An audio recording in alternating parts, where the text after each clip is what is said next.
Sinastia dengan nomor 200245. Di sini saya akan menjelaskan mengenai sejarah perkembangan public relation. Humas atau kependekan dari hubungan masyarakat. Hal ini sering disederhanakan dengan istilah public relation. Ia sangat menentukan keberlangsungan hidup perusahaan, organisasi ataupun lembaga. Dari hal tersebut dapat disimpulkan bahwasanya PR berfungsi untuk menumbuhkan relasi baik antara penggiat partisipasi. Proses perkembangan PR lebih banyak ditentukan oleh situasi masyarakat yang kompleks. PR merupakan pendekatan yang sangat strategis dengan menggunakan konsep-konsep komunikasi. Menurut Pasali 2005 halaman pertama, masa mendatang PR diperkirakan mengalami pertumbuhan yang luar biasa. Sejarah perkembangan public relation di Indonesia. Secara konsepsional terjadi pada tahun 1950. Perkembangan di Indonesia bergerak mengikuti kondisi politik dan keanekaragaman saat itu. Namun sejarah mencatat bahwasanya perkembangan PR telah ada sejak zaman kerajaan, yaitu pada zaman kerajaan Mataram, di mana ada usaha penambahan senopati untuk menyebarkan gosip bahwasanya keturunannya akan menjadi pasangan sekaligus dilindungi oleh Nyi Roro Kidul. Selang berjalannya waktu dalam konteks modern, sejarah PR dimulai pada tanggal 18 Agustus 1945, ketika Bung Karno merumuskan penundaan sidang PPKI untuk memberikan keterangan dan press conference tentang pemilihan presiden sebelum perumusan Undang-Undang Dasar.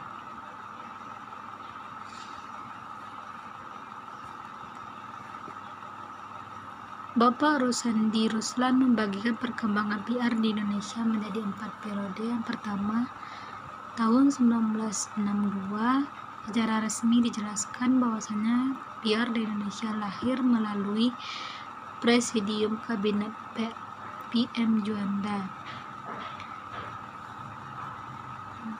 Yang kedua, pada tahun 1967 sampai 1971. Pada periode ini terbentuklah Badan Koordinasi Kehumasan atau disingkat dengan Bako Humas, dengan tata kerja pelaksanaannya yaitu ikut serta dalam berbagai kegiatan pemerintah dengan membangun khususnya di bidang penerangan dan kehumasan, pembinaan dan pengembangan kehumasan.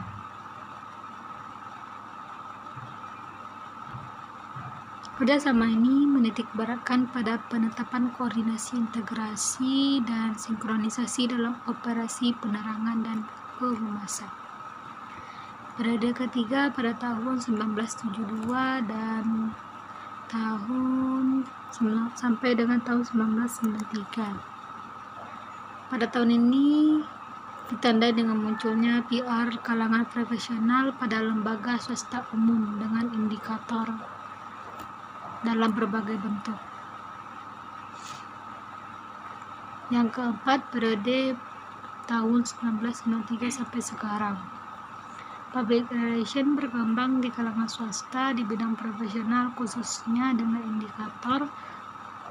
Yang pertama, pada tanggal 27 November 1995 terbentuknya Himpunan PR Berbintang.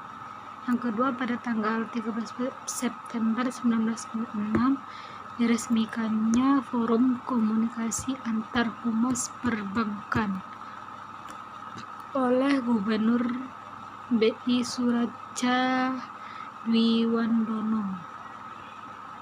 Yang ketiga, keluarnya SK Baperpam nomor 16 pada tahun 1996 tentang wajibnya pihak emitmen di Pasar Bursa Efek Jakarta dan Bursa Efek Surabaya yang memiliki lembaga sekretari.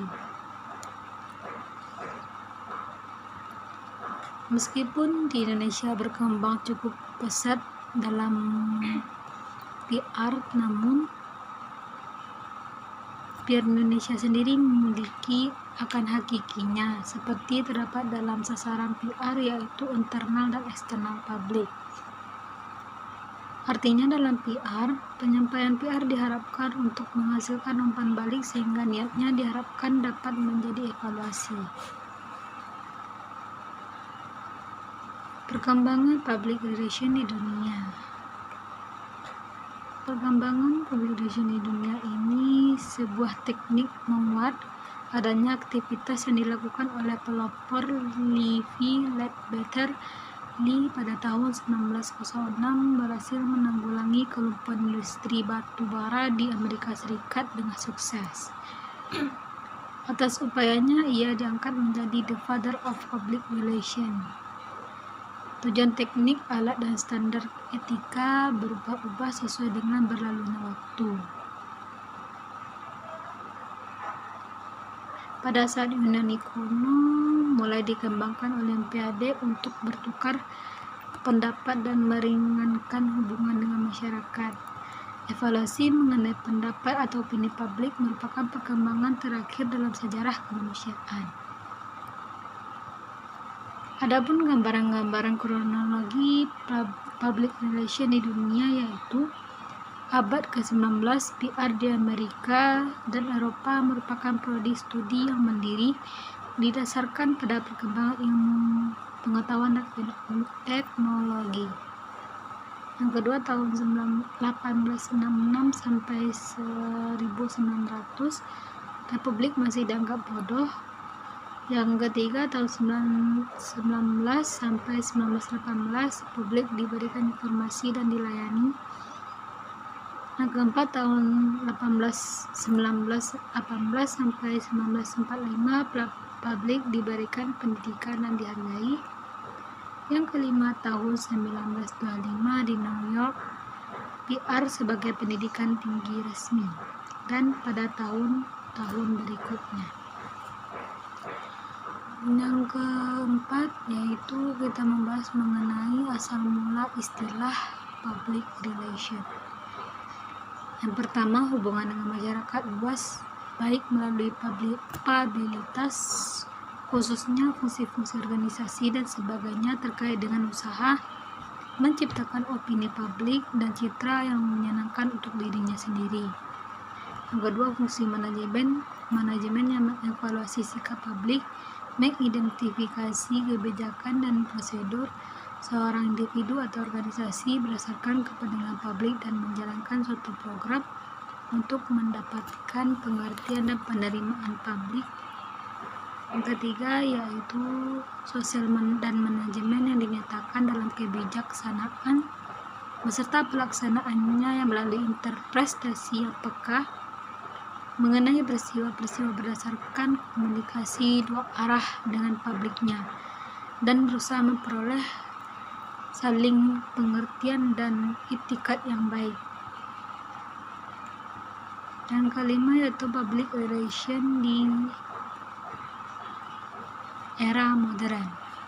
Pada akhir tahun 1990-an terjadi era booming.com, praktis hubungan masyarakat menggunakan berbagai peralatan dan teknologi melalui kertas, pensil, hingga PDA dan internet. Beberapa metode terbaru digunakan oleh praktisi hubungan masyarakat, diantaranya adalah video news relance, yang merupakan cerita siap tayang di televisi yang disiapkan untuk program berita gratis selama penayangan.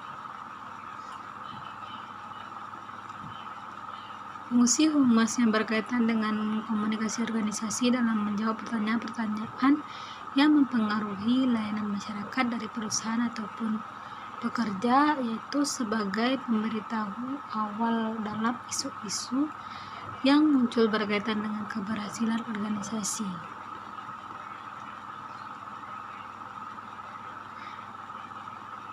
Exxon pada musibahnya mengenali salah satu tanker Exxon Valdez pada tahun 1989 yang beroperasi di sekitar Alaska, menumpahkan sebanyak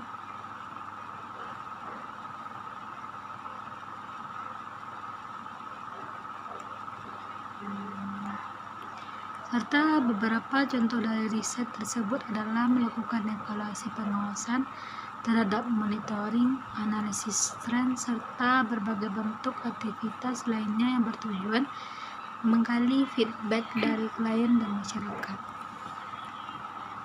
Terima kasih. Assalamualaikum warahmatullahi wabarakatuh.